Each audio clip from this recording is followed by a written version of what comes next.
Yeah, they changed it. It's a week, but they hear.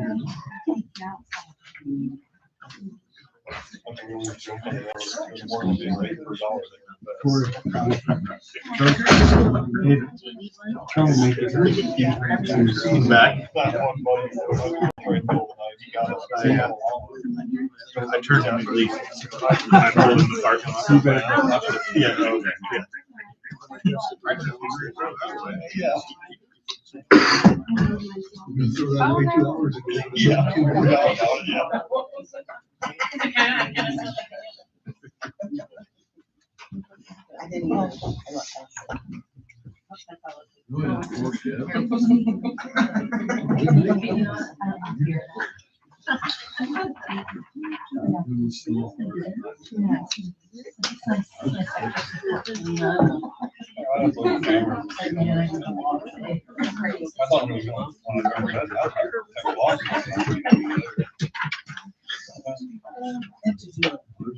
Oh, really?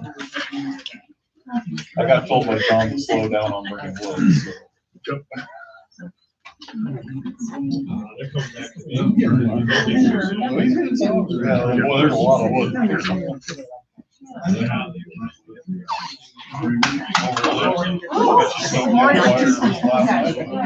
No.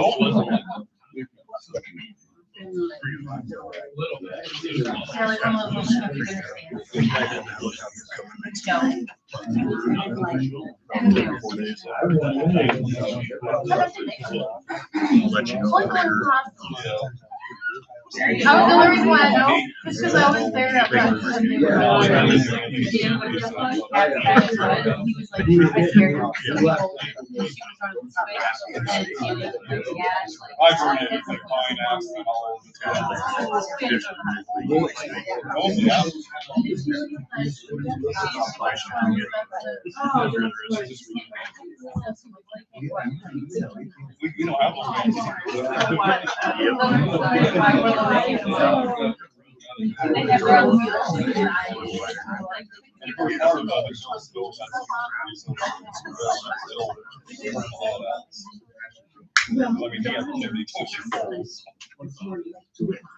Yeah, never had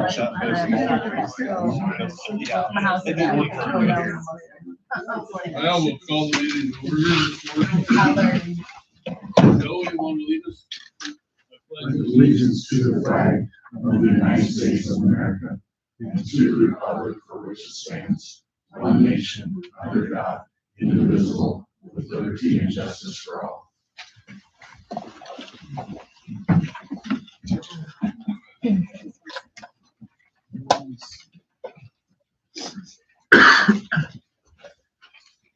Need to approve the agenda.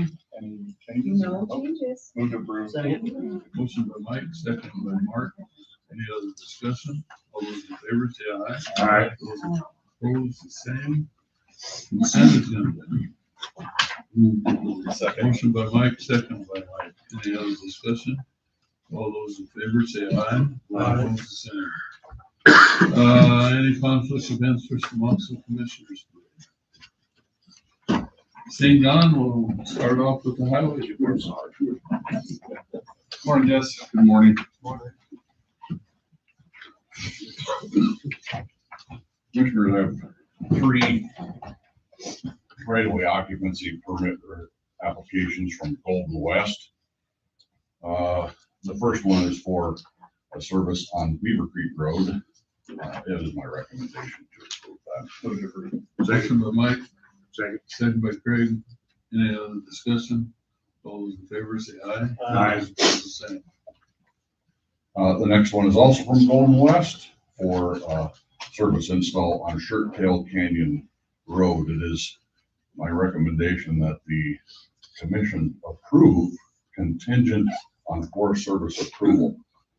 Last I'd heard, it has not been through the Forest Service yet, and this is not one of our roads. I'll move to approve with the contingency. Second. Motion by Mark, second by Mike. Any other discussion? All those in favor say aye. Aye. Those opposed, the same. And the last permit request is also from Golden West for more fiber optic on Song Dog, very near Shirt Tail Canyon. Same stipulation. I recommend approval with contingent upon Forest Services signing off on it. Why do we have to even approve it if it's not on our? Because it's in Custer County. Okay. It's one of those silly things that, Okay, I'll move to approve. Motion by Mike, Second. second by Craig. Any other discussion? All those in favor say aye. Aye. Those opposed, the same. lastly, I'm pleased to tell the commission that we've received a approval on a grant for, it's a bridge improvement grant again, but this is for a repair on the Cheyenne River Bridge, clear out in the eastern part of the county on Riverside Road. That's another 80-20 grant, and we're in the initial steps, just like the one we're just currently finishing up right outside the Buffalo Gap. Excuse me, I need to find my page. And it's an 80-20 with a max of 457,100, correct? Yes, the grant amount that we're to receive is $457,100. That is 80%. It's an 80-20 match. We will have to come up with 20. Barb, I didn't print that email. What was our 20%? 114,275. Yes, that would be our portion. Keep in mind, commissioners, this is likely not gonna happen until 27 at the earliest. Because there's planning to go, you guys know the routine, this takes years to get done, and this is just the authorization to proceed. Yeah, we got the grant, we still got engineering to do, so on and so forth, bid letting. I'll move to approve chairman's signature. Motion by Mark, second by Craig. Any other discussion? All those in favor say aye. Aye. Those opposed, the same. Okay. Commissioners, that's all I have, thank you. Thank you, Jess. Planning Department. Morning, Commissioner.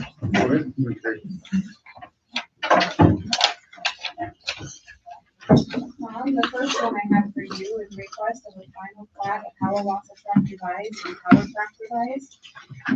Applicant and deed holder is Hiawatha Bible Camp of the Black Hills and Brian and Ann Powers. They are proposing a lot line adjustment. Hiawatha Tract Revised will become 10.50 acres and Powers Tract Revised will become 25.92 acres. Access is to Hiawatha Tract Revised is a 40-foot private access across Powers Tract Revised. Access to Powers Tract is an Argyle Road, which is a 66-foot wide public right-of-way. There is a 40-foot wide private access on Hiawatha Tract Revised that is going to be vacated with this plat.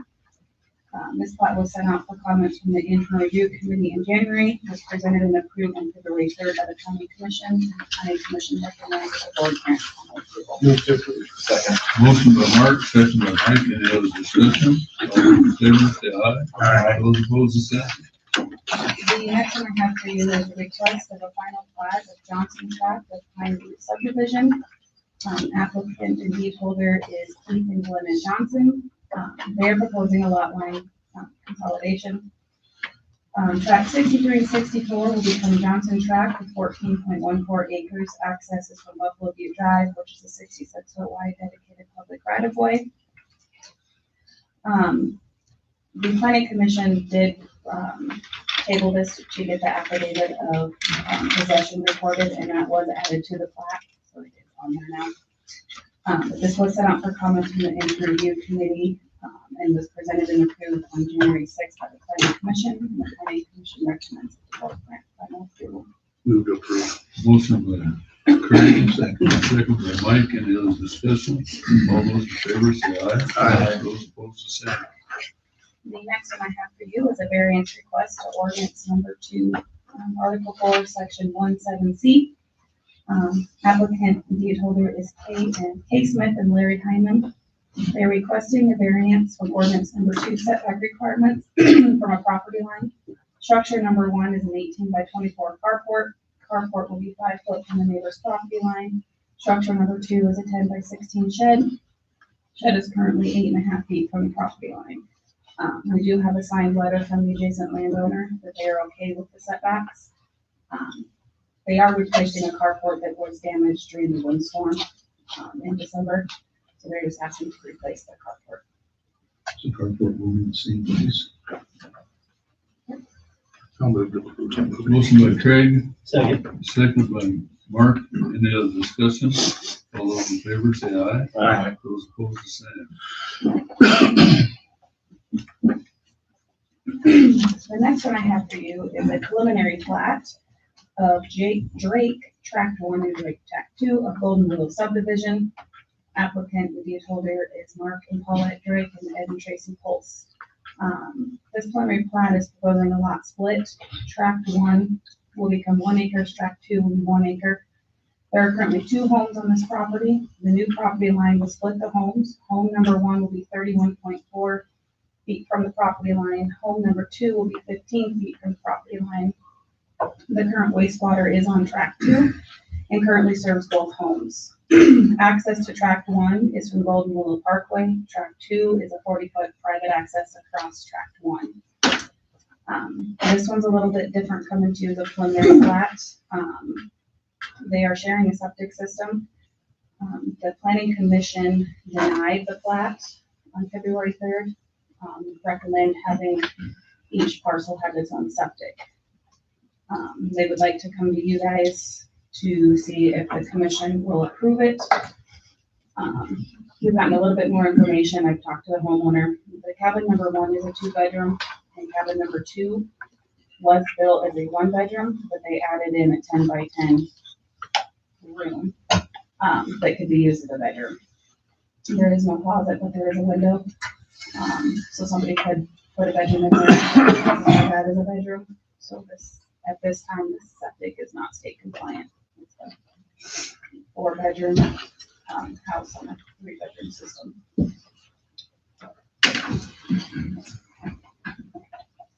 We can see that there's a lot of problems in the future. And also, I believe that with the section line there, there's no way we could letting the houses in the section line right now too. So I looked at the drawings, which I met with Mark. That room has been listed as a flex room on the drawings from 2019. He got the drawing here. Rex approved it. The septic system was more than substantial. I talked to Matt Hessman about it. He installed it. It's actually, the tank's actually rated for a 5-bedroom and the field is for a 3-bedroom. They don't put anything in under 3 bedrooms. So I do agree that the section line poses an issue. Probably should be vacated. Needs to be vacated. So that's my only issue. I would say that if there's obviously some discrepancies on what's known on the septic system, that more information comes out about them and that it goes back through. Yeah, well, if it needs to be a 4-bedroom system, then you could easily add a link to the drain field. So tank's more than sufficient. What's the precedent on doing more than one parcel on one septic? We don't have really anybody else asking for, shared septics. We have a couple of shared septics out there. We don't have any that we split property on, so this is new territory. It does get tricky when you have 2 different owners with 2 different parcels and share the same system. There's always that concern. What we don't have anything. I talked to the state. The state doesn't recommend it, but they don't. If they apply for it and they built it correctly in the beginning, there's not a lot that they deny. They just want the system to be compliant, and then they also want a concrete agreement between the 2, which they have provided. I have talked to Eric on, and he said they would kind of up that agreement a little bit to have be more clear in the future, because it will possess an issue in the future, I believe. So we're just trying to cross all those pages now. So the biggest issue at the planning commission was typically when you tie more than one structure to a septic, you get approved through the state first. Well, this time it didn't happen, but the previous planning director, knowing that it could happen, just kind of said yes. So that was the big issue at the planning commission is, that it should have been done and approved ahead of time. It sounds like there's some open issues with respect to the contract and the section line here. I agree, the section Section line line's should be gotta go, closed, and but that's, as far as the should be fairly easy. the the joint contract, the shared agreement, that even the county's issue. If the system fails, are we gonna replace it? No. Right, but we're also the planning, which has to do with the future, and of course, If it's for sale, I do believe the new owners, apparently it is gonna be for sale because Eric's involved in this, so. The new owners, everything needs to be upfront, out in the open.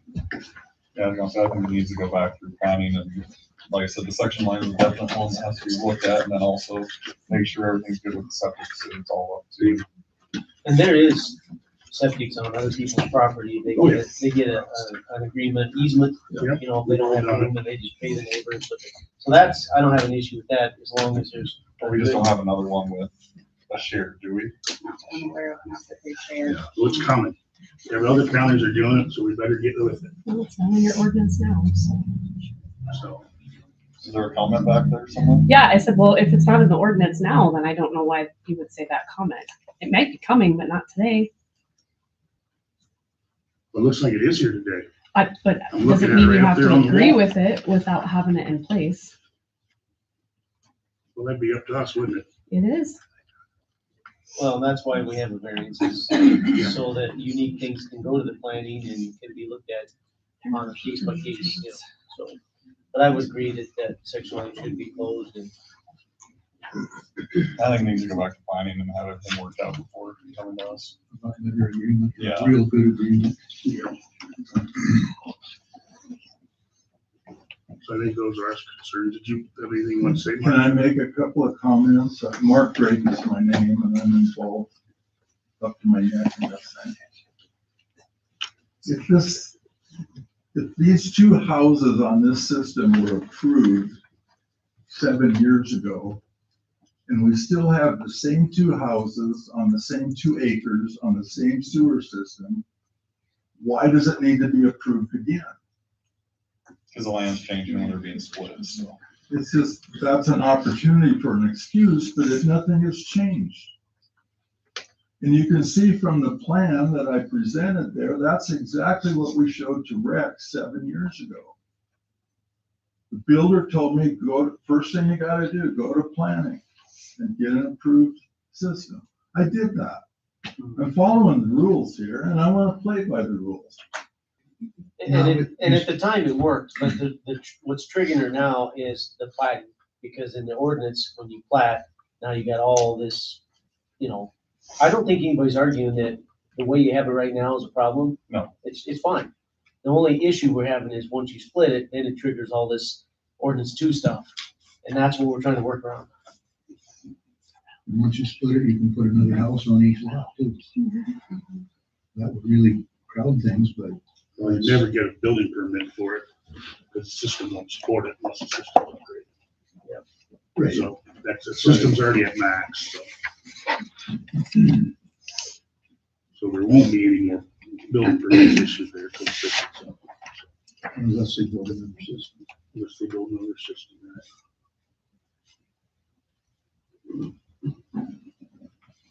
And I don't know if there's any places on those lots where you can do it, because the well's on the north end.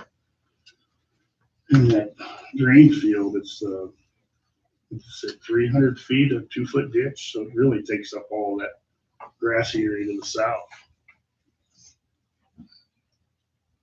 So I don't think that's, other than maybe lengthening it out, a little bit. But right now, it's Matt said it's a 3-bedroom system, so. Do we need to make a motion on it or just send it back to the? Like I said, my big gut ache is the section line, so. Other than that, I was under the understanding when I purchased it that the section line had been has it been vacated? vacated. Terry, has that been I vacated? have to look. It should have been vacated. I was told at the time that I bought it that it was vacated.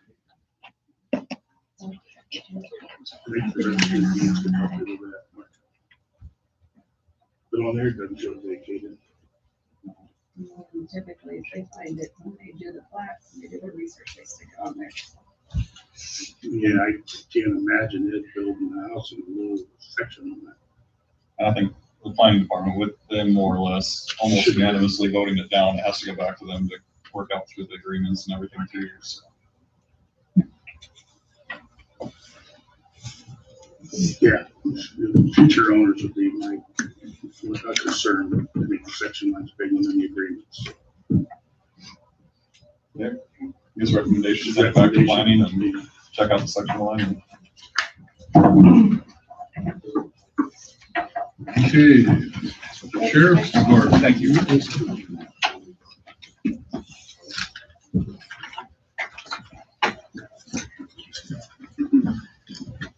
Good morning. Morning, Commissioner. Morning. Sheriff Kaylee couldn't be here this morning, so I'm here. First thing on the agenda is just an acknowledgement of our roster for volunteer positions in the department. That's for workman's comp. And then kind of addendum to that on the list that I provided, we, as part of the Custer contract, figure was 3.5 positions that we would lose to attrition. And the half, we still had Matt Tramp as a paid deputy as needed. So this week, we have moved him to a special deputy position, to a volunteer position. So just let you know that that half is now gone and can be added to volunteer. So acknowledge.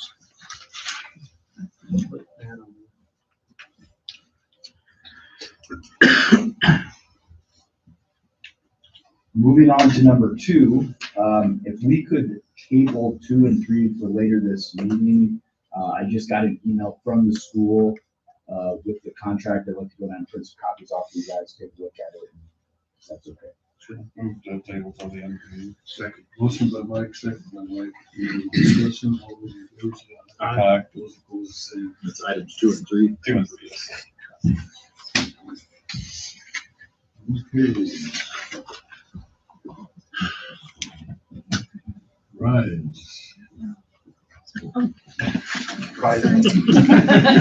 It would wake you. Good morning, Commissioners. Good morning. You guys have any questions about the report? This is a lot of reports. It was. Yeah, There's a lot of information. there is. Looks like going good though. It is. And we met with the school board, this week too, and, they didn't really have a lot of questions about it either, other than, identifying the 2 major issues, which is, depression in our schools. And one of the other things is there's a high rate of bullying, which I think that ebbs and flows throughout the years. I know that it looks different with each generation, I guess. So, those are 2 targeted areas that we're gonna be working with the school on. So, and we'll keep you guys updated on all that. Do you guys have any room? Did it look like there was some funding that was changing or something like that? This say With the school, well, we're hoping to be able to supplement the prevention position. We don't know if the school is gonna be able to keep that position, so that's what we're hoping for. So Rise is hoping to supplement that through the grants that we applied for and funding. Thank you very much. Thank you. Thank you. Equalization. Morning. Morning. I can apologize on the first one. Really. For payment on property that I caught all of them last year, bringing this one. So that was on a land that I switched the land from acre to a unfooted, which Jack priced we have. I thought I fixed them all. Currently missed one. So the abatement on that is $493,532. The adjustment. I'll move to approve. Motion by Mark, second by Craig. Any other discussion? No, yes, I do, yeah. That's the value? That's the valuation. 986? Yeah, those are the other. Yep. How much is that? I think we figured. Could you figure that? Sure. Just, yeah, Was just off the top of my head. yeah, somewhere close. Yeah, Well, or do you wanna, we could, I can do it and give it to you later. I was gonna say. Maybe a table. No, I was gonna say, no, we have a There's a motion. motion out there. Yeah. Doesn't make any difference. We did something wrong, so we need to fix it. We do, it's just one of those things. Maybe just come back with. I can let you know. Yeah, let us know. We gotta fix it anyways, so come back, let us know. We'll go down with it. Is it called for a vote? All those in favor say aye. Aye. Those opposed, the same. Next one is an abatement test for parcel that was combined. The combined two lots, and that was $475. For the valuation. Yeah. So we gotta do the same with that one. I'll move to approve. Motion by Mike. Second by Mike. Any other discussion? All those in favor say aye. Aye. Those opposed, the same. That would be about $47. Yeah. So it's not much. Third thing I have is approve the certified rate of Steve Terrapini, 2009. 1904, he passed his test and is now fully certified. We're all Motion good by there, Mike. Don? Okay. Second. Second by Mike. Any other discussion? All those in favor say aye. Aye. Those opposed, the same. Yeah. Election.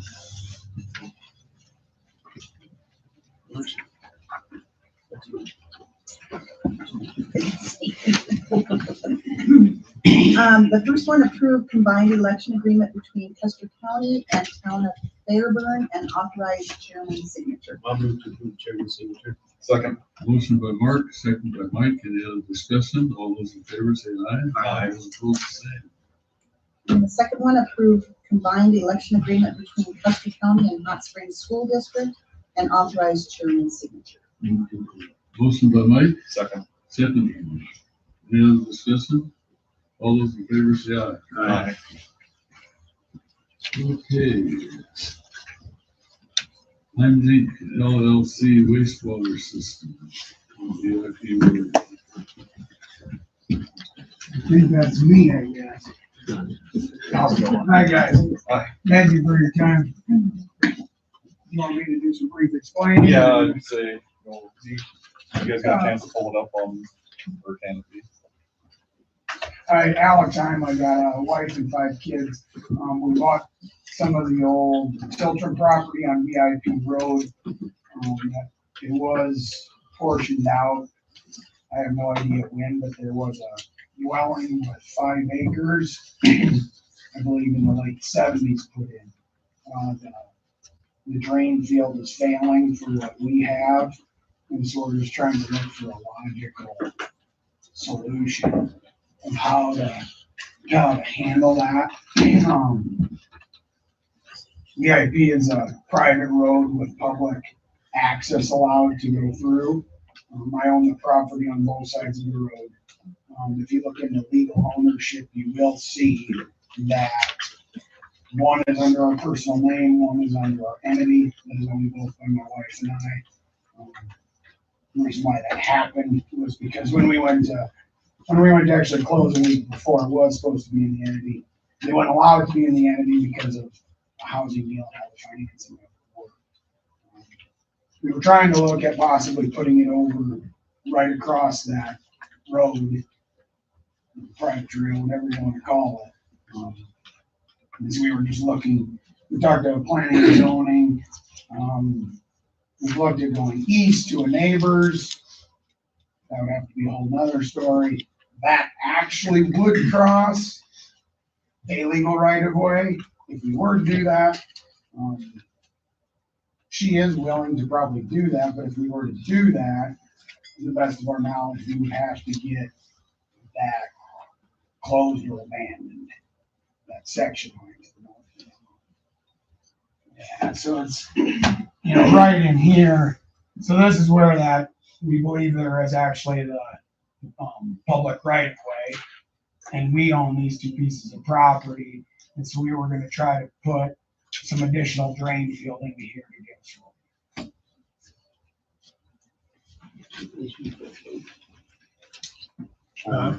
Is there a floodplain issue there? Is that Yeah. what's kind of messing it up? Well,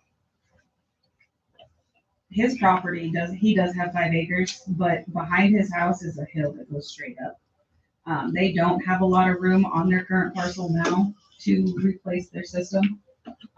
So when the installer called us and talked about going on the other side of the parcel, or on the side of VFA Road, we, as the planning department, it doesn't really matter to us, but it's a right of way, so we had to send them to the highway department to get the correct permits to go under the road.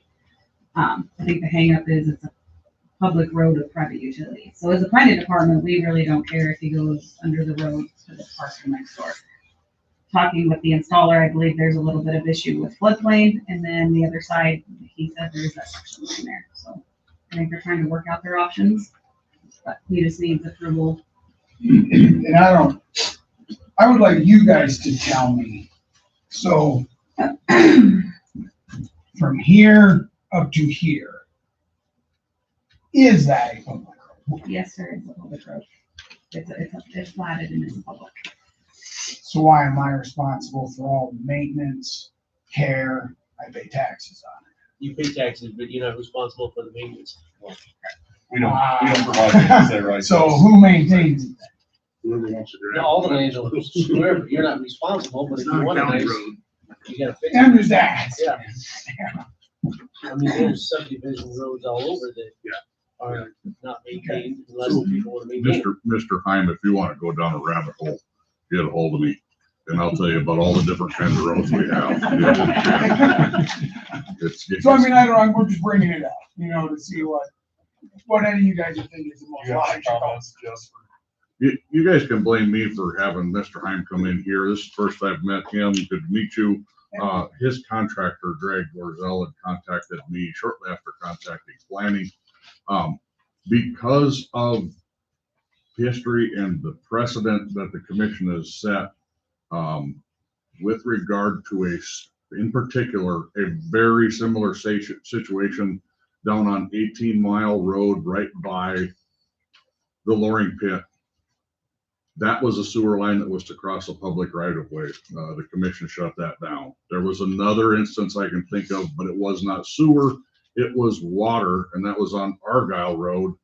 And Aaron has to help me there because I don't remember all the details on the legality, but I know that water line required an easement to cross the public right of way. But it seems to me, and Aaron, stop me when I'm wrong, you can do that with water, but not sewer. Is that correct? Well, that's what we did with this one, but Right. the sewer issue didn't come up. Right. It was Okay. just hooking up to the water use.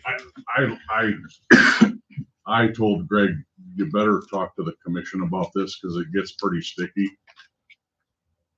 Common sense wise, if I were you, I wouldn't want my private sewer running under a public road. Just my opinion. That's all. That's asking for trouble.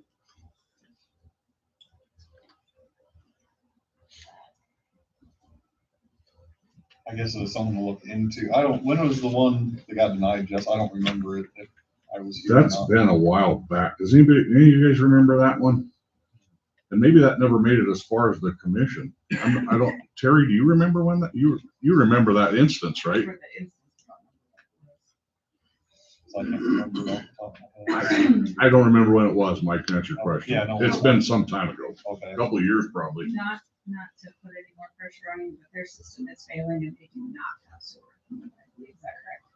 That what Greg said. Well, Your system's failing, yeah, correct. Yeah. So I think one time we would talk about all these right of way stuff, especially when we have the fiber optic guys running up and down it, because I think it came up on Lower French Creek. So, and then see if this is still the same. We really can't deny them to be in a right of way, but we maintain that they do it correctly to our specs.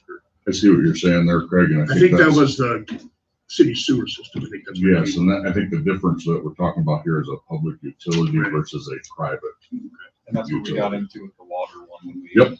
Because Yep. there was a public water, correct, that handed it off to the private person going to the road. Right. Yeah.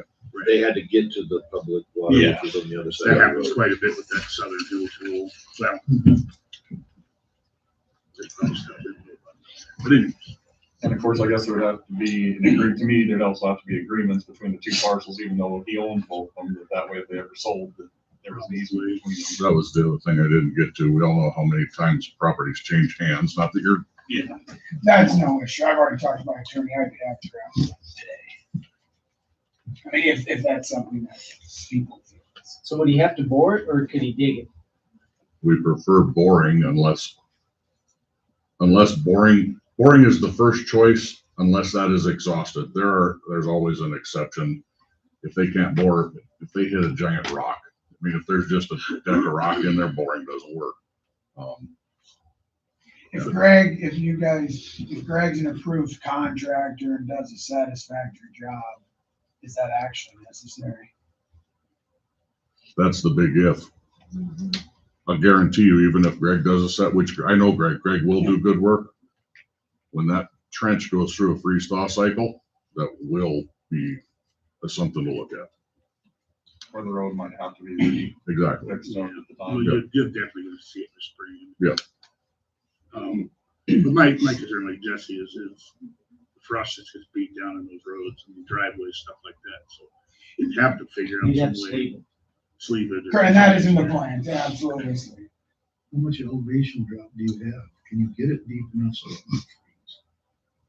That's beyond my expertise, but they believe so. Would it be something to have him and his contractor provide, and attorney obviously to provide information on how deep it would be going under? He has all that. Yeah, that's what I mean, but Right. they're provide it to the planning commission to start off there. I don't think we have time. It sounds like if he's out of septic, we need to help him out. Well, I know what we can't jump over. Yeah, we want to have an agreement. It's a hump in the tank right now. We have, but It's, I know.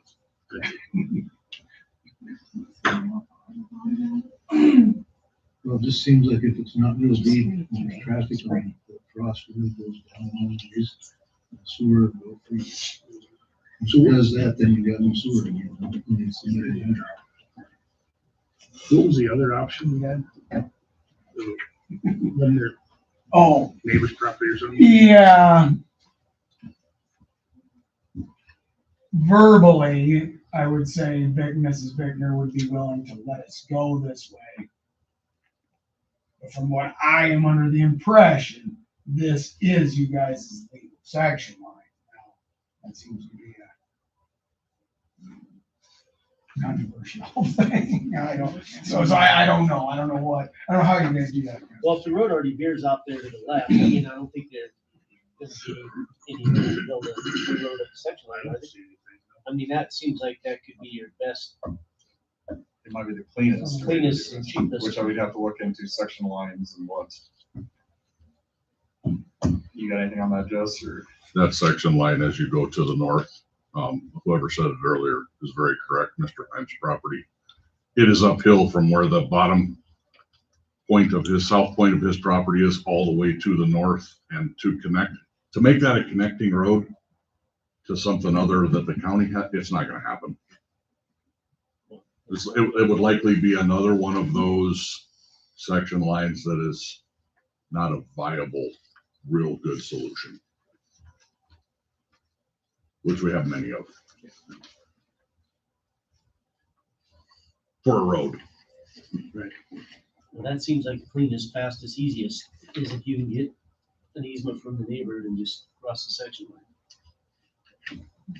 Mr. Heim, I have a question just out of curiosity, because Greg didn't know for sure where the drain field was when I talked to him. And since then, Greg's wife has provided this. Is there any reason you can't dig that up and put in a new drain field? I don't know. I don't think they have the room. I think it's bigger. It needs to be bigger. Is that why it's failing? It's not. It's not big enough. It was put in the early. That makes sense too. And it was fine when you had just the two of them living there, but now family moved in and it didn't take long and it failed. It's just not big enough. I don't think there's some room. Because this is getting a new tank, one of the 2,050 gallon tank also. It's been discussed, Yeah. you know, if a guy was to do that, we were gonna try to make it bump the scale of the system, so we didn't have no issues. How many bedrooms are we feeding? The thing, he was gonna stage it to call it 5, it's not, it's actually 4. Yeah. But you don't want to end up back in the same. Correct. It's very minimal. Huh? It's very minimal cost. It is. Yeah, just to get a little more. Yeah. So I'd say the best option is to ask your neighbor, and then if we can't go there or something can be worked out easily, then. Yeah, she won't give you So she will. Okay. I mean, that verbally, I mean, we could, so it'd have to be if you guys allow us or whoever's in charge of that to cross that. So we would use just a easement for her. And then you guys can grant that. So we shouldn't have to. Yeah, I would say an emergency like this, No, they just need the easement from her and we'll just issue an grade. as long as it's in the minutes, if somebody ever decides they want to open that, we can say, we just deny it at that time. Well, that or Or vacate they'd it. have to build it over it or whatever. Yes, or just vacate that Yeah. other section. But anyway, And that might be something you want, because looking at where your house is something you might want to look at anyways, is vacating that section line at some point and trying to. Emergency situation, I would support them getting it over there and she'll let you. give you the easement. So we can get that from you then, and maybe we can, if I get something from Mrs. Bickner, pass it on to you. Awesome. Thank you, guys. Thank you. Good luck. That was too easy. Yeah, that's right. We like that. We're all like that. Good luck to the rest of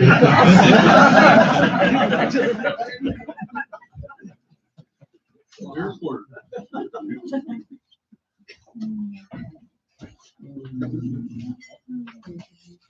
Good morning, Big Mission. Just wanted to come in and go over some of the highlights and revenues from last year. Another report.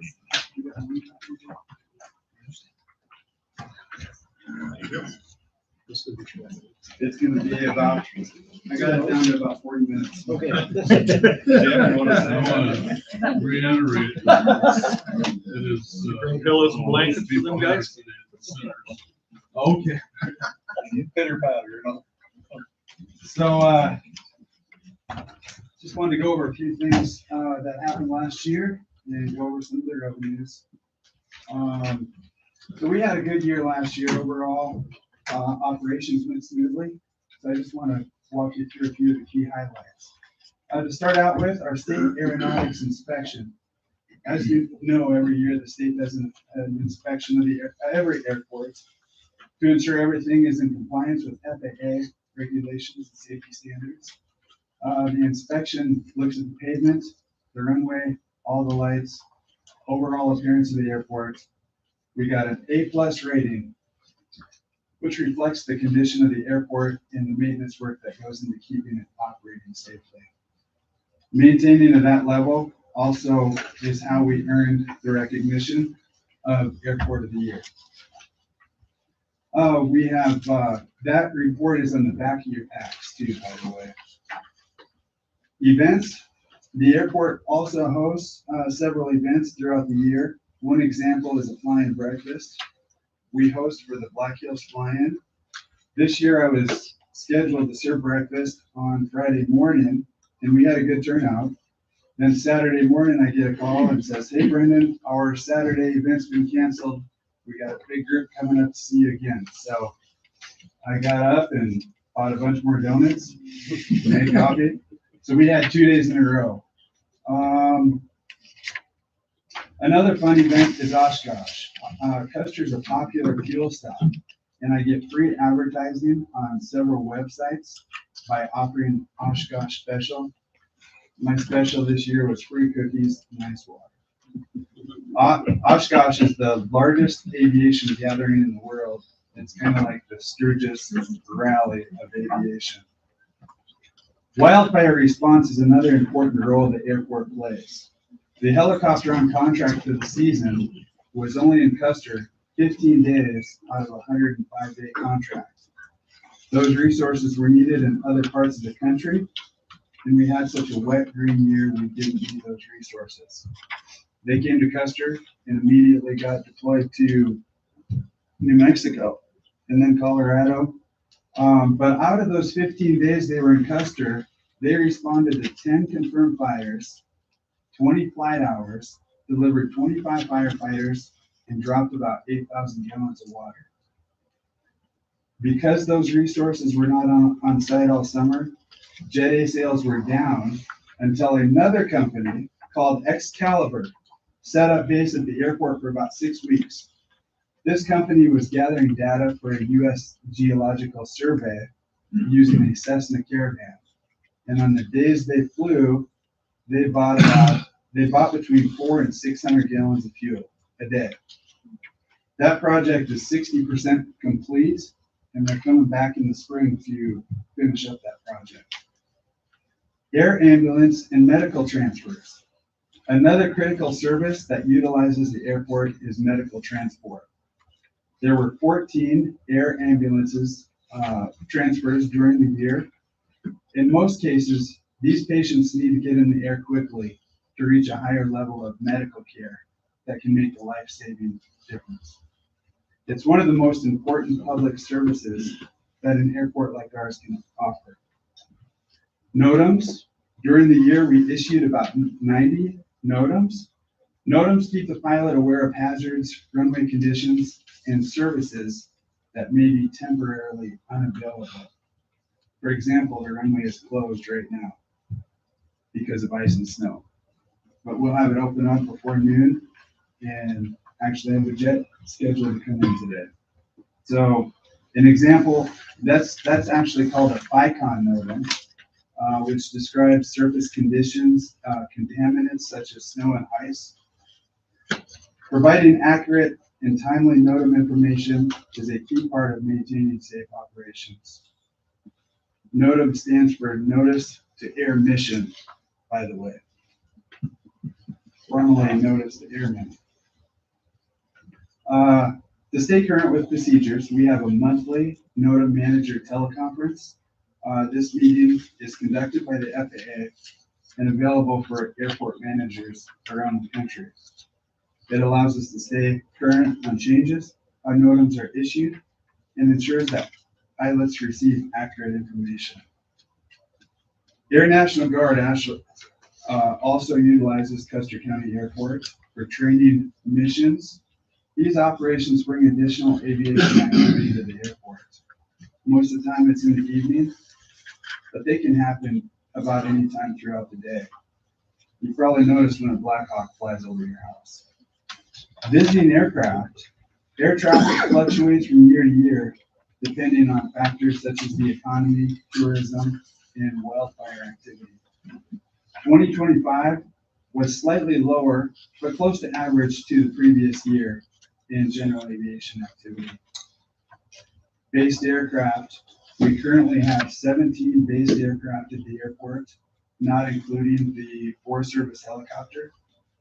This number tends to be pretty consistent due to hangar availability and how many aircraft we can accommodate. When additional hangar space becomes available in the future, that number of based aircraft will increase. Social media, the airport has a growing presence online. The Custer Airport Facebook page and YouTube channels attract a lot of attention from enthusiasts to pilots planning on trips to the Black Hills. These videos can be helpful to a pilot that has never been to the area. You can watch the videos and get an idea of the mountainous terrain and the layout of the airport. Fuel sales. Fuel sales are one of the best indicators of airport activity. In 2025, we saw a slight decrease in 100 low lead sales, while Jet A sales increased. Fuel sales can fluctuate from year to year. I have a breakdown of fuel sales coming up in the presentation. For flight and guest book, one thing I'm especially proud of is the positive feedback we receive from pilots. Platforms like For Flight, social media, as well as our airport guest book, consistently show positive comments. Pilots frequently mention how clean, well-maintained, and welcoming the airport is, which reflects the effort that goes into maintaining the facility. A couple of things I didn't get down, I didn't think of it until it was printed. The airport directory comes out every other year, and our airport's going to be on the cover. Actually, it's going to be this photo with the runway lights. So that'll come out this year. And another thing is the Aeronautics Commission asked me to speak at this year's airport conference, which is in Pier on April 8th. So my presentation is basically airport management overview, operations, and customer service. The next page in your report breaks down the revenues and expenditures. And I basically put the numbers to compare to last year. So the first few columns are revenues, aircraft fuel sales. You can see we brought in a little more money on fuel sales than we did in 2024. Hangar leases are about the same. Hangar rentals were down. And the next line item is grant fees, which typically is mostly U.S. Forest Service contractors, but it could be any kind of commercial airplane that's based at the airport. Depending on the size of aircraft, those fees can be $25, $50, or $75 a day. So you can see 2025 was down. A lot of the fees collected this year in that category was from that company called Excalibur. And you might have seen that plane they flew very low, measuring the contour of the earth. And that they're coming back in the spring to finish that project. Revenues, as you can see, are a little down this year from the previous year, about $15,000 it looks like. Next column are the expenses. You can see what we spent in aircraft fuel, what our credit card fees were, and actual operating expenses. Operating expenses were a little up this year. We had a couple breakdowns on the snow removal equipment. We had a breakdown on the QT pod at the fuel pump. And the last line item you see is capital improvements. And that was basically the last piece of the puzzle of the fuel system upgrade, the fuel cabinet. So, any questions on that? The next page is breakdown of fuel sales. Under low lead,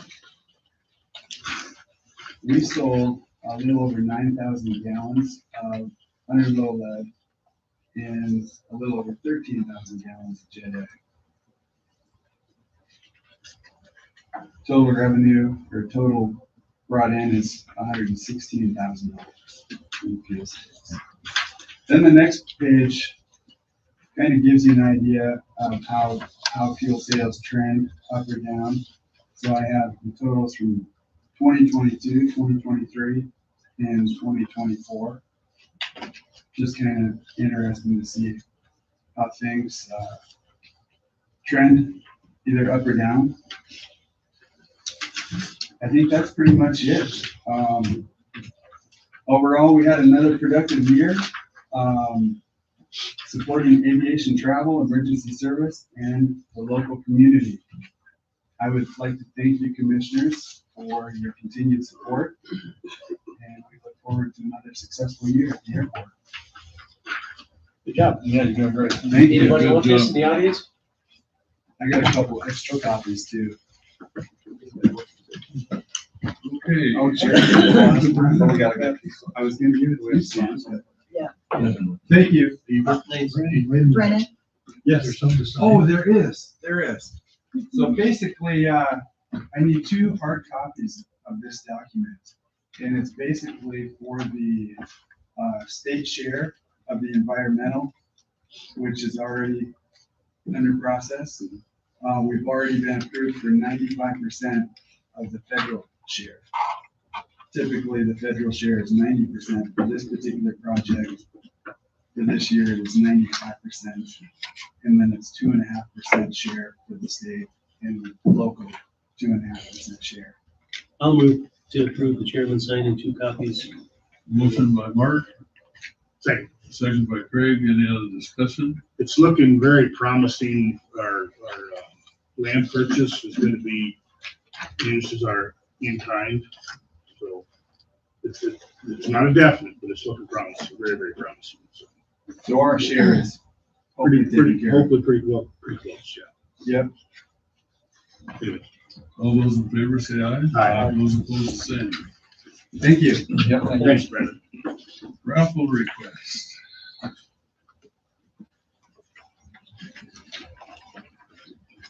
Good morning. Good morning, how you doing? Good. So, this year's fireworks are gonna cost $27,000 instead of $25,000. So in, an effort to help raise that additional funding, we would like to do a raffle. We would like to start selling tickets at the spring fling on April 9th, and the winner will get to push the button to start the fireworks.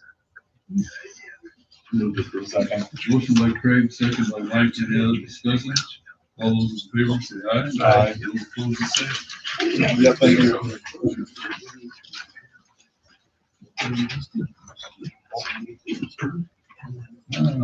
We're all ready for the public comment portion. This is, anyone who's wishing to come forward with an item, you're welcome to. Limited to 3 minutes. We can't act upon it, but we will listen to any concerns you may have. Is there anyone today that wants to come forward? I'll tell you one thing. One thing I know of, the legislative session is winding down this week. And then there'll be a couple of weeks off until Veto Day comes up at the end of the month. So this is the last of it this week. But just so you know, governor's tax bill property did pass. So you should be able to have the option to do your half cent. I couldn't convince them to up it to 2%. So. But you will be able to do a half cent county tax to offset over that. That's my news. It looks like we can't do it till January 1st of 27 and it'll be payable 28. Yeah, it's down the line. Yep. It's not needed. Yeah. And I think that there is another fund that has been set up, something that John Hanson came up with. I don't know all the details to that. I don't know how it's going to be dispersed, but there's millions of dollars in there that will go out to counties to, again, offset the property tax. I don't know if it's a rebate. I don't know if it's something that's taken off of the next tax round, but that is coming up also. So, anyway. That's it. Yep, thank you. Anyone else? Yeah. Two things. First of all, yeah, I know. I won't be as long as he was. Brandon was. First of all, 1:30 today, we'll be doing our alert and warning testing. This will be our second year doing it with Pennington County, Fall River County, and Meade County. People getting, at 1:30, people will be getting messages on their phones, if their phones are set up correctly to receive the test messages that we do today. There'll also be stuff over radio and TV from the Weather Service. That's part of this as well. The Weather Service also works with us. And if you want to know how to receive them on your phones or how to shut it off from your phones, I've got some stuff that explains how to do it on your cell phones here. The other discussion item, it's been coming up from folks here in the county as well as the agencies, the fire agencies and stuff, but concerns over the potential for a very long drawn out fire season potentially this year. We started doing a little bit of work. I had discussion with Mike yesterday because last year they were looking at making some changes and updates to the ordinance 20 and also the resolution for a burn ban for the commissioners. So I started working on that a little bit yesterday, and I'm going to get together with Tracy and Aaron and Mike once I get some of the changes made there, so we can get that updated before we jump into fire season. I've been asked about bans. I'm hoping we can avoid it this spring because I'm hoping that we'll end up with some green up, which will slow things down considerably. My biggest concern today is there's almost 2 inches of snow on the ground, and I'm afraid people are going to burn. And tomorrow we have 56 here in Custer and 45+-mile-an-hour gusts. So if you're thinking about burning and you're in this room, or you know somebody thinking about burning, please don't. Thanks. Anyone else? Those of you that would like to meet our governor at 5:30 Friday, the 13th, the governor will be at the Lentz Brothers Pizza from 5:30 to probably 8. And, Larry isn't, he's one of the people that's running for governor that isn't a millionaire.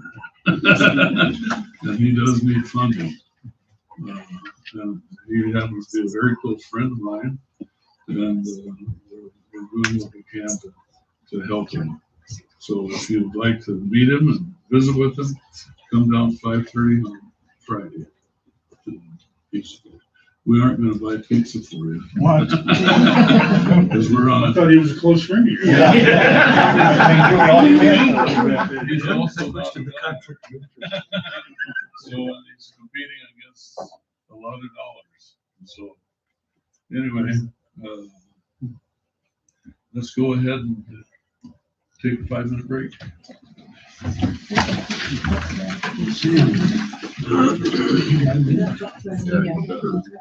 Did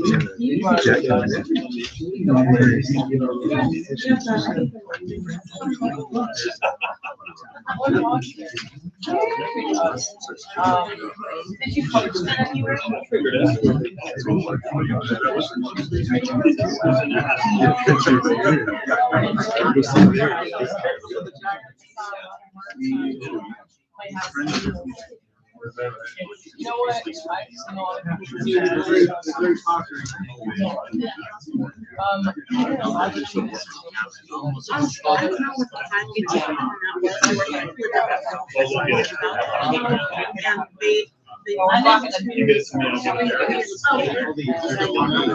I think probably at the end of the day.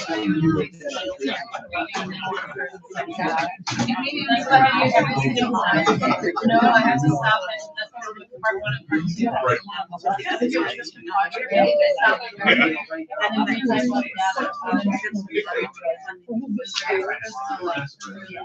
I don't know.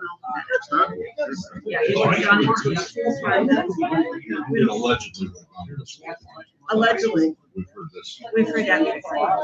Yeah. So I don't know if that's.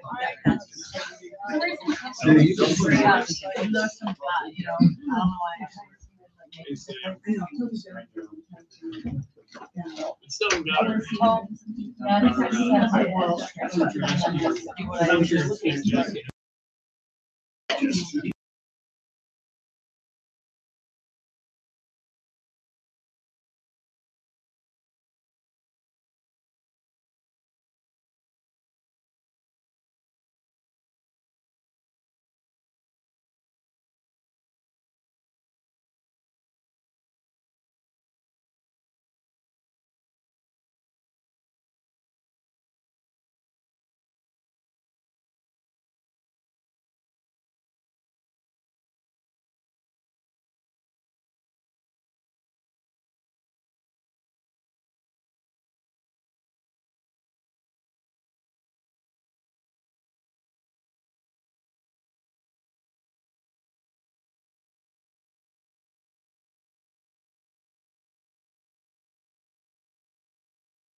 Start out, we had discussion on the resolution on the fire opt-out.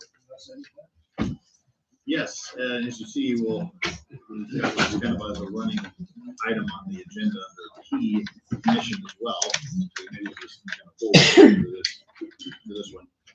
So in the last, since the last meeting, circulated the proposed resolution to Tracy and got feedback more from Don and Dana on the wording and the format and everything else. That has been part of your scanned items. I also have extra copies here that everyone can see. We're not going to be, again, voting on whether to approve this or not this week, because due to the timing of how this all leads up to the election, you have to, if you're going to pass a resolution to put something onto the election, it has to be within 60 days of when the election takes place. So obviously, if we pass it early, then we would trigger an early election, which we do not. So right now, this is just kind of giving an update on where we're at. Again, for the public, I have copies of what the proposed resolution would be if you want to take a look at it.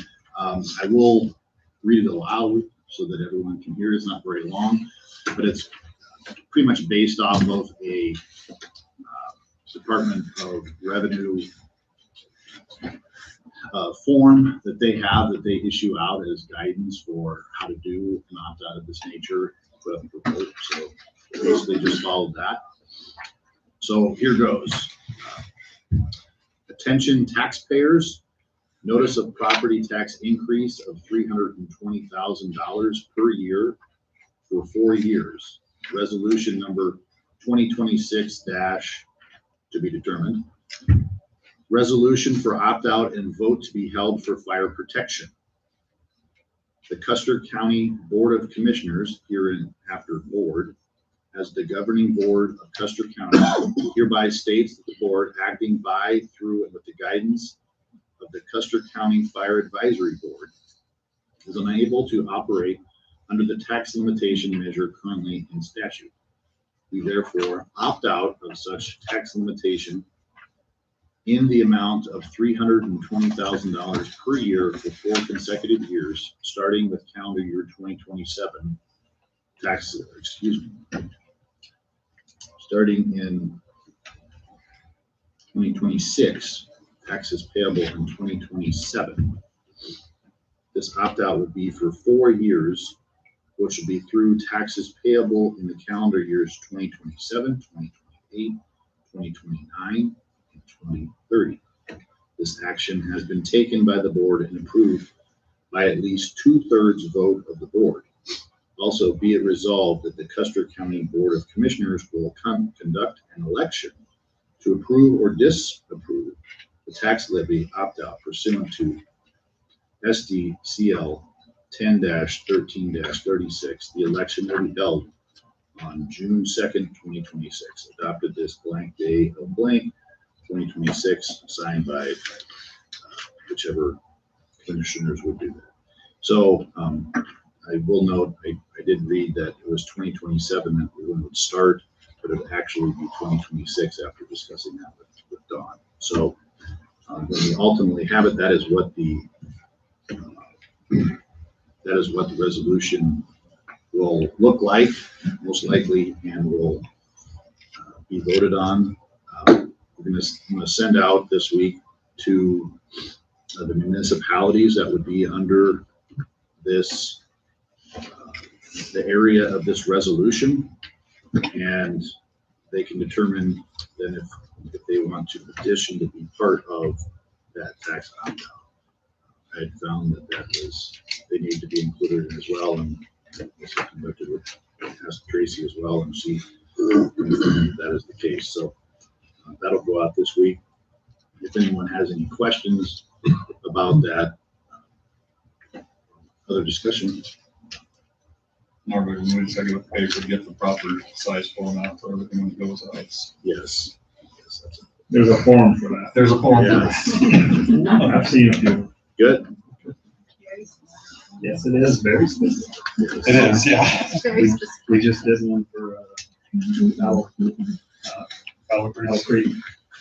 Great, experienced experts. Yeah. Good, that word. Anyone else have any thoughts about it? But in other words, we're on track anyway for being able to do a resolution as part of our time. And what's roughly our timeline, Aaron? Well, the timeline would be not the next meeting, but the meeting after that would be when we would pass the resolution, and it would have to be, it would have to be published after that for 2 consecutive. Of course, the advertisement for the public meeting and everything before that. Yes, we have to advertise the public meeting before that too. So, be talking with Dawn before as well. Because the first meeting in April will be within 60 days. So that's that. So there'll probably be two separate ones in case Pennington County, or resolutions with maps in case Pennington County's part of it or if they're not part of it. So the day we vote on this, it'll determine whether or not Pennington County's, is that correct? Then we're talking about opt-out, right? Yeah, we're talking about that. Oh, okay. But now we're going to the ambulance. Just to keep the record clear. But yeah, it does get a little confusing. I myself have kind of started getting stars in my eyes a little bit when we're doing both these at once. But the next item on the agenda is the approval of proposed boundaries and proposed name for the ambulance district. And that is the East Custer Ambulance District that we talked about before, which is more or less the district for the rest of Custer County that currently does not have a district or will not have ambulance service. As you may have heard in the past, we've gotten generously ambulance service down from Pennington County for a number of years, and that really isn't their. They have no obligation to do that. They've been very helpful to do that for a number of years and at a very generous cost to us. And so this is an opportunity for that area of the county to lock in their own ambulance coverage. This is essentially, there has been a discussion, as Mark referenced, to make a part of Pennington County, actually, and this eastern part of Custer County become a district. And there has been at least some mutterings about doing that. To do that, we have to have a joint meeting. There's certain things that have to take place. And so at this point, we're not entirely sure whether that's going to happen or happen in a timely fashion. To be able to do it in time, in the time frame that we need. So at this point, we are continuing on to make sure that our county is covered, no matter what, or at least give the voters an opportunity to have it covered no matter what. And then potentially, if Pennington County does their own district in their county, then we could look at combining those districts after that. It's also a possibility. So for now, well, we need to move forward. And also another thing is we've got, Hermosa has already shown that they are the two municipalities that would be included would be Hermosa and Fairburn. Hermosa has already more or less committed that they want to be part of it. They're going to amend what they did previously to have the boundaries that we're going to read here in just a second to be in, so that they're included in that. And they're going to do that within the coming week to 10 days. And then Fairburn is also, they have their meeting coming up. We mentioned that last meeting. That's going to be on the 18th of March. And they, it seems like, intend to be part of it as well. And so both Hermosa and Fairburn have been sent these proposed boundaries and to look at themselves, but I'll follow up after this meeting with them, just to confirm what we do here today. So the name, the proposed name for the district is the East Custer Ambulance District. And the proposed boundaries, I will read these, and this is a legal description, so you know, grab your coffee and your Vibrant or whatever. All of the parcels in T2S R8E, T2S R9E, T2S R10E, T2S R11E, T2S R12E, TES R6E, T3S R8E, T3S R9E, T3S R10E, T3S R11E, T3S R12E, T4S R6E, T4S R7E, T4S R8E, T4S R9E, T4S R10E, T4S R11E, T5S R10E, SEC 1-30 of T5S R6E, SEC 1-30 of T5S R7E, SEC 1-30 of T5S R8E, SEC 1-30 of T5S R9E, all SEC 22-26 and SEC 33 through 36 and E2 of SEC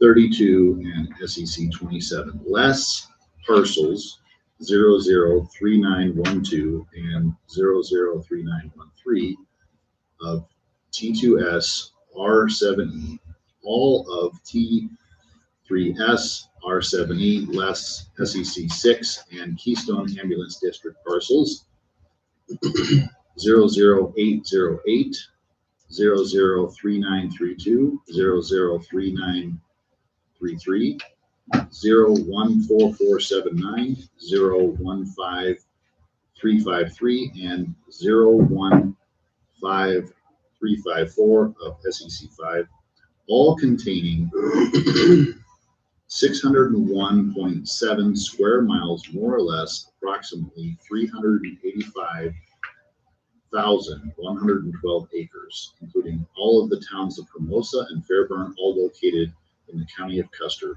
South Dakota. You're welcome. Thank you. I didn't get all that. Can you still? Yeah, here you go. Yeah, if anyone in their mind, you just see this big part of Custer County. That's it. So anyway, there it is. It's up to do, make your motions. So now we need to approve the boundaries of it? Approve the boundaries and approve the name.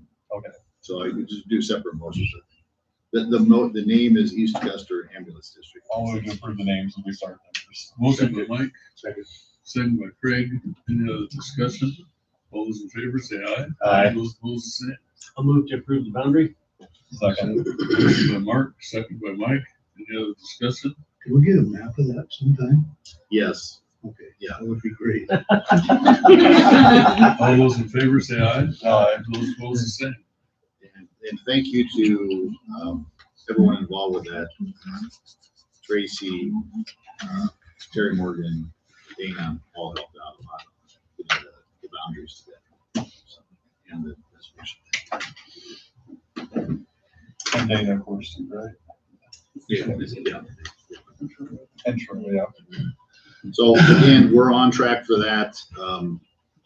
Hermosa and Fairburn will get their, I think they're going to get their approvals in place as well, and then pretty much kind of the same timeline, more or less, as well as the opt-out. So we'll have a busy meeting at the beginning of. Okay. I guess The next two, pretty much we've already taken care of. So it shows that we're overachievers, put it on.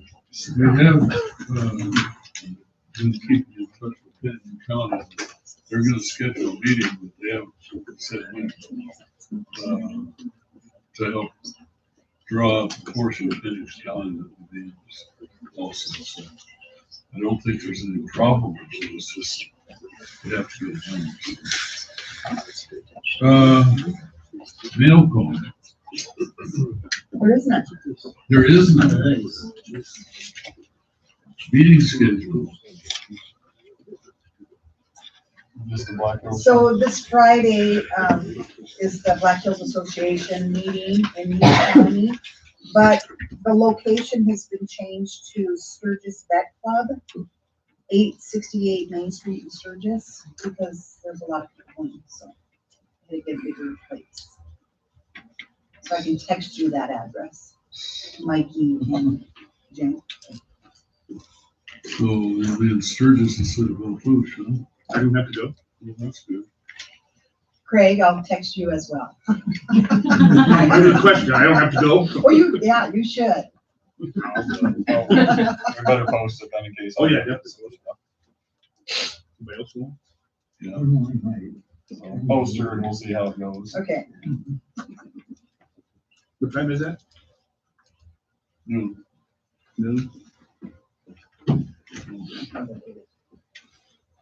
Okay. We don't get to go on a road trip this time, Jimmy. No. And the Fairburn meeting on the 18th. Yep. And that's already posted, I believe, isn't it? Meeting report. Let's see. Since the last meeting, got an FAA meeting at the airport with Brendan last week. We did the fire opt-out meeting the other night, which was good turnout. That historical society meeting was Saturday, and I can't think of anything else. Although with our new improvements on the museum, Joe keeps finding things along, he's kind of hard on small things. And I'm glad he's finding. You're doing an excellent job, I went to the fair board meeting yesterday. They're in the process of planning some, they're gonna get rid of the arch. Quonset and replace it with over the same concrete. And then they're also gonna add another building on the east side of that we have now for the farm show. But it looks like we're not going to pour concrete in anything. There's gonna be a couple hundred. So we decided we'd put up this other structure next to it. So they're gonna try to get that April. So we'll take a look at it.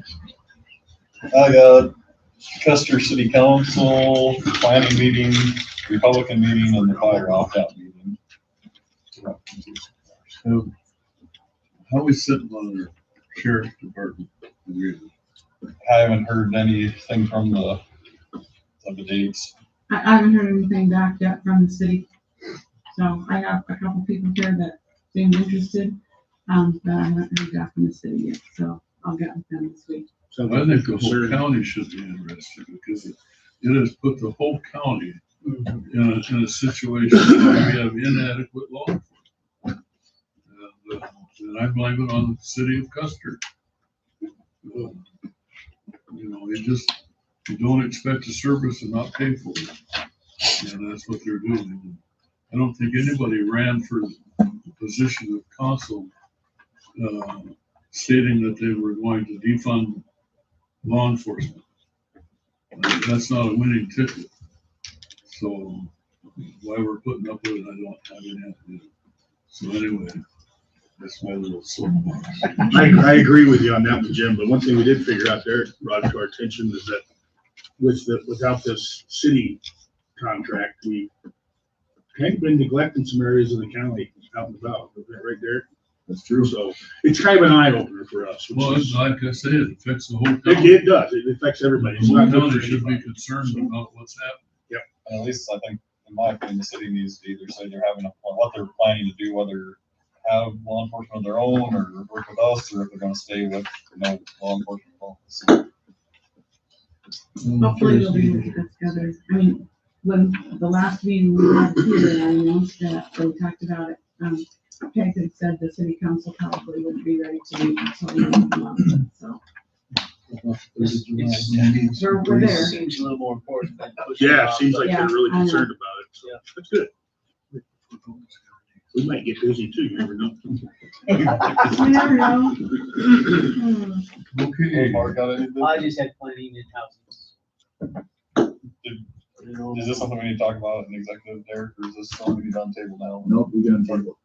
I should have brought this up during Oh, open forum time. I don't know if any of you heard, but the Preserve French Creek lawsuit got dismissed. oh, didn't Yeah. Did you happen to check on fire being a essential service? I have We haven't- not We haven't looked hit into Jim with that that yet. yet, so. I just asked Aaron to check on Okay. that, so. We'll get it. At the fire opt-out meeting, Jim, they, when I brought it up, Tracy didn't think no. that they were saying that it's not an essential service, fire is. I've always thought it was. I thought it I don't know was. why. That was a question. Somebody told them that.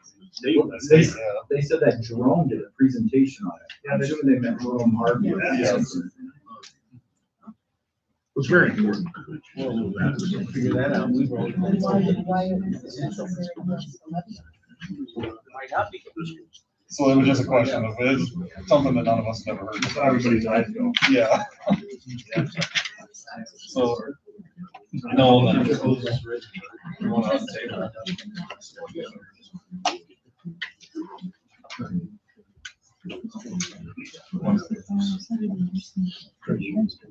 You guys get correct on table? I'm good. I'll make a motion on table, we'll get back to you. Well, yeah, it was school resource office agreement and vacancy position. Motion by Mike, second by Mike. Any other discussion? All those in favor say aye. Well, not to talk more about the city contract, but so when the city decided not to contract with the county, that changed our patrol habits, obviously. And so we are out and about in the county a lot more, and we'll give you good feedback on that. The downside to that was that the agreement, and what we talked about was that we would lose 3.5 positions, and that was what what the city was funding for at that time. And so far, Jeff McGraw has retired with one of them. Matt Trampler was moved into a special deputy now that I talked about earlier. And Steve McNulty will be retiring in May, and then Marty will be retiring at some point when he chooses to. So we initially were going to bring our school resource officer out of the school because we didn't believe that we had enough personnel to cover patrol shifts, and that's still true. We were working short up until this week on part of our patrol shifts until Jim Lyon graduated from the academy. Marty and I sitting and talking, Sheriff McKaylee, about the situation. The one thing that really left a bad taste in our mouth was the school resource officer. In our line of work, minutes count, miles count, but in the school, seconds count. Those kids can't defend themselves if an evil entity would enter that school. And with us not being in the city of Custer all the time and being out patrolling the county, we would not have the response time that we had previously. One, having a school resource officer in the school, and two, having deputies always in the city of Custer. And so that was a big problem. We met with the school district, with the superintendent and a couple of the school district members, and they had the same sentiment about it, is that they wanted to see the school resource officer continue. And so we went down the path of working on an agreement, and I spoke to all of you about it, and you all expressed the same thing, that the kids mattered to you and that this was a bad taste in your mouth too, is with the worry that we don't have a school resource officer. So with that said, today I'm presenting an agreement. This is very similar to the agreement that you guys saw and that we discussed in executive session. Aaron went over it and made a few changes to it. Tracy went over and made a few changes to it, and it was presented to the school district on Monday to the school board. They made one correction to the agreement, and that was a typo on my part, just changing one of the years from 26 to 27. You can see that scratch off on the first page. But they went ahead and signed it, wanting to enter into an agreement with the sheriff's office to do a school resource officer. So the agreement on that would be that that these agreements would run per the school district fiscal year. So from July to essentially July 1st to June 30th. The agreements would be 2 years, and that would be this first year would be starting for the 25-27 there's my typo, 25-26 school district or school year, which is almost done, and that would be for $65,000. And then the agreement would be for the 26-27 school year, which would also be $65,000. Each year in September, preceding the beginning of the next fiscal year, the commission, school district would get together and review the price for it. And that was one of the conditions that the school asked for, the school district, because they didn't want to get into a position where they went a couple years and then there would be a bigger jump. They wanted to be able to look at that and move up in yearly intervals if possible, and that was something that we put into the agreement. Initially, we had talked about doing a 3-year agreement. However, the school district, the way their funding works and how they do their budgets, they were unable to see that 3rd year. And so that made them nervous. They didn't want to agree to something that they couldn't fulfill. And so they asked her to do a 2-year contract. The sheriff's office is okay with doing a 2-year contract on that. The majority of the agreement just lays out some standard things for the, I guess, for it's the details, who's in charge of the school resource officer. If a dispute rises, how to handle that, things of that nature. The thing that would be important to you as a commission is that the school district has agreed that if there is training that is required for the school resource officer to be a law enforcement official in the state of South Dakota, or their continuing education hours, that is something that the county will pay for, continue to pay for like we do now. If the school district is requiring the school resource officer to have some type of training, they are going to pay for that training, with the exception of the wages we would still be paid by us in this county vehicle to get to and from, if that was feasible. Otherwise, that is the agreement that we are presenting to you guys. With this, and this leads into number 3 on G3 there on to the vacant deputy position. So for us to fulfill this contract, we will need to have another deputy to replace Matt when he is assigned to this, because that's our intention, is to still keep Matt Howard in the school. School district likes him. He's very versed in the position, and that's his expertise, and he works well with kids, and that's our intention, to keep him there. However, we will need to replace him on patrol. So there's a little bit of moving parts going here. So like I said, Steve McMillan is retiring in May, and we have, and then Marty is going to choose to retire here, and those are with this city positions going away. So we are asking to, however you want to word it, if you'd like to add a position after those are going away, or if you would like to say we'd like to replace Jeff McGraw currently in his position to fill the vacancy left by fulfilling the contract with the school resource officer, that's what we would like to do. We need to do to ensure this contract or agreement with the school district. I can say that when we designed our budget this year, we budgeted for those 3.5 positions still in our budget. And that was because essentially we didn't get refunded by the city until after our budget was created. So it would not be an increase of our budget, it would not cause a budget overrun on our side as far as wages go, if we would hire someone to then replace Matt as he filled the SRO. Well, I think two things, we probably have to have two motions, but, the school resource thing is really important. So I'm gonna make a motion to approve, Sheriff Marty signing this agreement with the school for the 2-year contract. Your motion, Tracy, Aaron? Yes. Second. Motion by Mark, second by Mike. Any other discussion? All those in favor say aye. Aye. Those opposed, the same. And there's also a portion where the, not will be on patrol as well during the summer. Yes. So everybody understands that period, on a year type. Yeah, that is correct. So, actually, there was one other thing I wanted to bring up too about it, but yes. So Matt would be dedicated to the school year, so any days of his kids in school, he would be dedicated to the school, and any in-service days he would be dedicated to the school. Outside of that, he would be a normal patrol deputy. So during the summer, during winter break, during spring break, those times that he would actually be out patrolling and assigned to a patrol shift. The other ask that the school district had was that we bill them quarterly instead of one lump sum. That, I apologize for that, I probably should have said that before you guys. I forgot about that, I apologize on that. So I don't think we want to create a position, I think we just fill that position we have, and then. We gotta vote on this one, don't we? Did we already?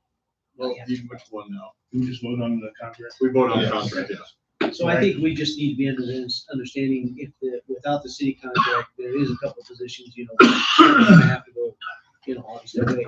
But I don't think we want to create a new position, I think we just need to replace the one we have, so I think you're good, myself.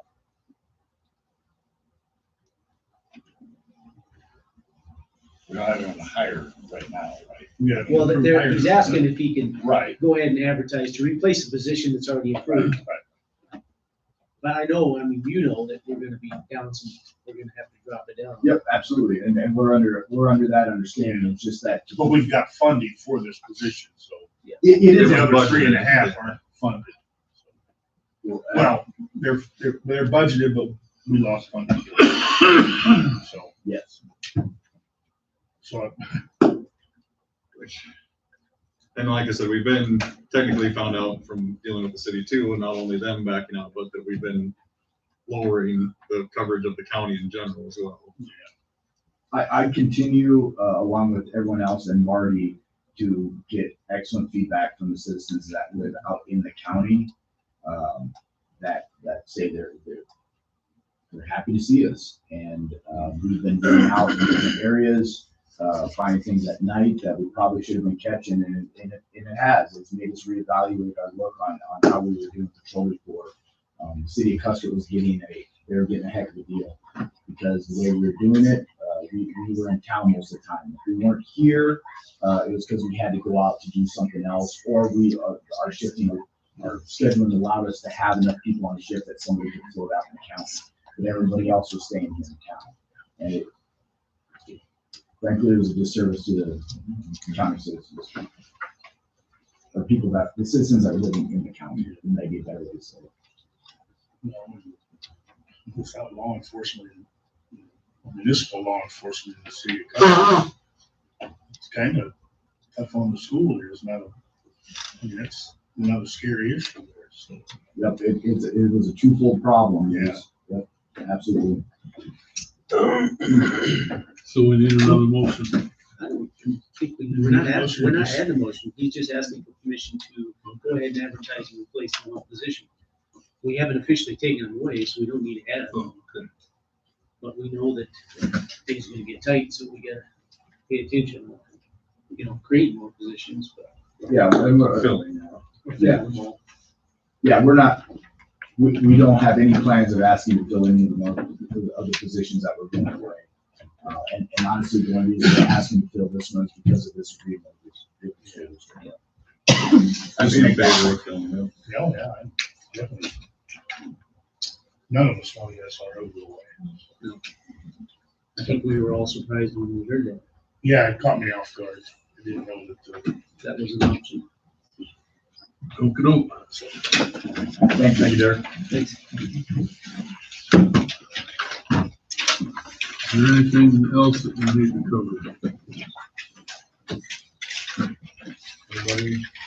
I need to move into the executive session. Motion by Mike. Second by Mike. We'll go into the executive session. All in favor, say aye.